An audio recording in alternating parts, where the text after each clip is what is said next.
During their lunch break, Emily and Marcia settled into their usual spot at a nearby cafe, the midday sun filtering through the trees outside. The atmosphere buzzed with chatter, but Emily was too preoccupied with the revelation she had just experienced. Marcia took a sip of her iced tea, looking expectantly at Emily. "So, what do you think of Nathan? He seems like he'll shake things up around here." Emily took a deep breath, her mind racing with the implications of what had just happened. There's something I need to tell you." Marcia set her glass down, her interest piqued. "What is it?" "It's about the guy I met at the resort," Emily began, her heart pounding. "The one I spent the night with." Marcia's eyes widened, a grin spreading across her face. "Ooh, do tell." Emily hesitated for a moment, her nerves creeping in. "Well, he's our new boss." Marcia's jaw dropped, and she leaned in closer. "Wait, what? Are you serious? Nathan Wagner is the guy you hooked up with?" "Yes," Emily replied, lowering her voice, glancing around to make sure no one was listening. "I didn't recognize him at first, but when he introduced himself, it hit me like a ton of bricks." "Wow, talk about a plot twist. How do you feel about it?" Marcia asked, her eyes sparkling with excitement. Emily sighed, running a hand through her hair. "I don't know. It's just complicated. I had a great time with him, but now he's my boss, and I don't know how to act around him." Marcia leaned back in her chair, a mischievous smile creeping onto her face. This could either be a disaster or a really fun story. Just imagine the drama if anyone finds out. "I know, right?" Emily chuckled, shaking her head. "But I don't want it to affect my work. I need to keep it professional." Marcia nodded, her expression turning serious. "That makes sense. Just be careful.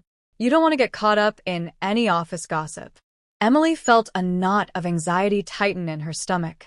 "I'll be careful. I just didn't expect this at all. I thought I'd left that part of my life behind at the resort." As they finished their lunch, Emily couldn't shake the mix of excitement and trepidation that bubbled inside her.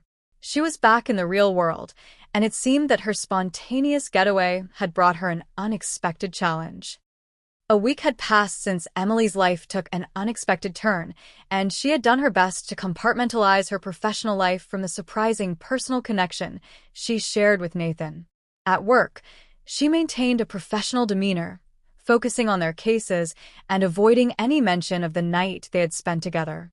But every time she caught his eye in the office, she felt a rush of warmth and embarrassment, a reminder of their shared secret. One afternoon, Emily entered Nathan's office to discuss an important case they had been collaborating on. She had prepared thoroughly, reviewing documents and strategies, determined to keep the meeting focused on work. As she laid out her notes, Nathan leaned back in his chair, a thoughtful expression on his face. After they exchanged a few pleasantries about the case, he suddenly said, "Emily, are you going to ignore the night we had?" The question hung in the air, heavy with implication. Emily's heart raced, her pulse quickening as she struggled to find her voice. I thought it was best to keep things professional," she stammered, avoiding his gaze. Nathan sighed, leaning forward slightly, his expression serious yet vulnerable. "I get that, but we need to talk about it. This isn't something we can just pretend didn't happen. I think we both know that." Emily swallowed hard, her mind racing. She could feel the tension building between them, the air thick with unspoken words. "What do you want to talk about?" she managed, her voice steady despite the flutter of nerves in her stomach. He paused for a moment, considering his words. "I think we should meet after work. Grab a drink or maybe coffee. I mean, considering where drinks led us last time." His lips curved into a playful smirk, but there was a seriousness in his eyes. Emily felt a mixture of excitement and anxiety at the suggestion. The idea of meeting him outside the office, where they could shed their professional facades, both thrilled and terrified her. "Are you sure that's a good idea?" she asked, trying to maintain her composure. "Honestly, I think it's the best idea. We can figure out where we stand without all the office pressure," Nathan replied, his tone earnest. "It doesn't have to be complicated unless we want it to be." After a moment of hesitation, Emily nodded. "Okay, let's do it. But we need to set some boundaries," she added, her heart pounding at the thought of revisiting that night. Nathan smiled, a mix of relief and intrigue on his face. I can agree to that. Just two people having a conversation about a very unexpected connection. As she left his office, Emily couldn't shake the feeling that they were on the brink of something new, a mix of excitement and uncertainty swirling in her mind. She knew this meeting could change everything, and despite the risks, she felt a spark of anticipation for what was to come. After work, Emily and Nathan met at a quiet cafe tucked away from the busy city streets. The atmosphere was calm, with a soft hum of conversations and the scent of freshly brewed coffee filling the air. They sat across from each other, both feeling a tension that was different from the usual work stress. This was personal, and the line between their professional and private lives was about to blur even more. Nathan broke the silence first. I've been thinking about that night a lot, he said, his voice low and sincere. More than I should probably admit. I can't stop replaying it in my mind. Emily shifted in her seat, feeling the weight of his words. She had been thinking about it too, despite her best efforts to stay focused on work. But hearing Nathan admit it out loud made it real in a way she hadn't fully allowed herself to acknowledge. Nathan, she began, choosing her words carefully, I'm not going to pretend that night didn't mean something. But this is complicated. We're working together, and this case we're on, it's big. Really big. Our clients are public figures, and there's a lot riding on it. Nathan nodded, understanding the gravity of the situation. The case they were handling was high-profile, involving influential clients whose reputations were constantly in the public eye. They couldn't afford distractions, and both of them knew that. I get it, Nathan said, leaning forward slightly. I know the timing isn't ideal, but I don't want to ignore what's happening between us. I want to see you outside of work. No pressure, no expectations, just see where things go. Emily bit her lip, considering his words. She appreciated his honesty, and part of her wanted to explore whatever connection they had. But she also had a responsibility to her job, and she couldn't afford any complications until the case was settled. Let's finish this case first, Emily said, meeting his eyes. We owe it to our clients to be fully focused, and this is too important to mess up. But once we're done, we can see where things lead. Nathan smiled, a mixture of relief and understanding in his expression. I can live with that.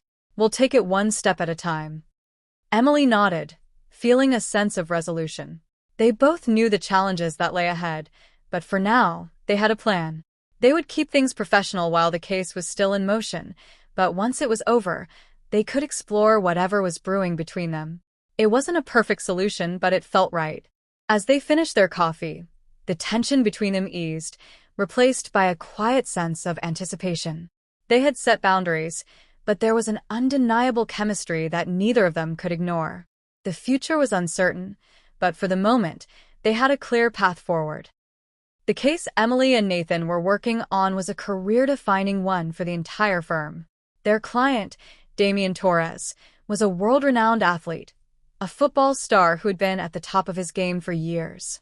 But now, he was facing charges that could ruin not only his career, but his life.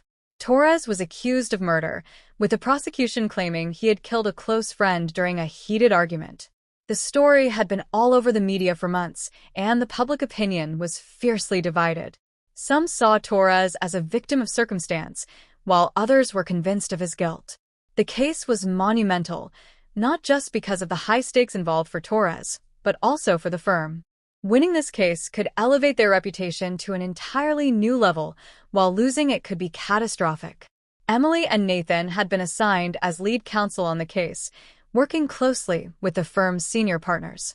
Their challenge was clear: defend Damian Torres against the seemingly overwhelming evidence that the prosecution had built up, while maintaining a steady grip on the swirling media frenzy. For months, Emily and Nathan had thrown themselves into preparation. Their days were filled with strategizing, poring over every detail of the evidence, and crafting a defense that could stand against the fierce prosecutorial team. The pressure was intense, but they both thrived on it, each bringing their own strengths to the table. Emily was methodical and meticulous, the kind of lawyer who could pick apart a case from every angle, leaving no stone unturned. She had spent countless hours reviewing witness statements, cross-referencing timelines, and ensuring that every piece of evidence the prosecution presented could be challenged. Nathan, on the other hand, was a master at courtroom strategy. He knew how to read a jury, how to craft a narrative that would resonate emotionally while sticking to the facts. His approach was bold, charismatic, and at times risky, but it was that calculated risk-taking that often won cases. Together, they made a formidable team. The evidence against Torres seemed damning at first glance. The prosecution had witnesses who claimed to have overheard the argument between Torres and his friend, and there were forensic reports that linked Torres to the scene. But as Emily and Nathan dug deeper, they began to uncover inconsistencies in the witness statements and holes in the forensic evidence. One of their biggest breakthroughs came when they found an eyewitness who had been overlooked by the prosecution. This witness claimed to have seen another person leaving the scene around the time of the murder, a detail that could introduce doubt into the prosecution's theory. Emily tracked down this witness after weeks of persistence, and when she and Nathan met with him, they knew this could be a game changer. "Do you think the jury will buy it?" Emily asked Nathan one night in the office, poring over the witness's statement. "They don't have to buy it, they just need reasonable doubt," Nathan replied, rubbing the back of his neck. "And this witness can provide that if we present it right." As they prepared for trial, they also had to contend with the media circus surrounding the case. Reporters camped outside the courthouse, and every small development was dissected in the news.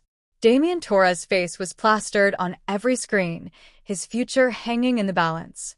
Emily and Nathan worked tirelessly to keep their client grounded, guiding him through what he could and couldn't say publicly, ensuring that his image didn't become another weapon for the prosecution. The nights were long, with Emily and Nathan often staying late in the office, reviewing case law, preparing witnesses for trial, and running mock cross-examinations. Their relationship remained professional, but the tension from their personal connection simmered beneath the surface. They both knew the stakes were too high to let anything distract them, especially now when they were so close to trial. As the court date drew near, Emily could feel the pressure building. This case was more than just a high-profile defense. It was a test of her and Nathan's abilities, their endurance, and their commitment to justice. They knew that public opinion was against them. People wanted to see Damian Torres go down. But Emily believed in his innocence, and she knew that if they played their cards right, they could win this. Finally, the trial began. The courtroom was packed with reporters and onlookers, every seat filled with people eager to see what would unfold. Emily and Nathan stood at the defense table, poised and prepared, ready to do everything in their power to secure a win. As the trial proceeded, they executed their plan meticulously. Nathan's opening statements were powerful, setting the stage for their defense by framing Damian Torres as a victim of faulty assumptions and media-driven prejudice. Emily cross-examined the prosecution's key witnesses with precision, revealing inconsistencies that planted seeds of doubt in the jury's mind. Their star witness, the one who had seen someone else at the scene, added a crucial layer of uncertainty. Every day of the trial was grueling, but as it progressed, Emily could feel the momentum shifting in their favor. The media started to report more sympathetically towards Torres, and legal analysts began to speculate that the prosecution's case wasn't as airtight as it had seemed. After weeks in court, the moment of truth was finally approaching. Closing arguments loomed, and Emily and Nathan knew they had to deliver the performance of their careers. They had one goal: win. Not just for Damian Torres, but for their firm and for themselves. This case had consumed their lives for months, and they couldn't afford to lose. Not now, when everything was on the line. Subscribe for Part 3. Thanks for watching.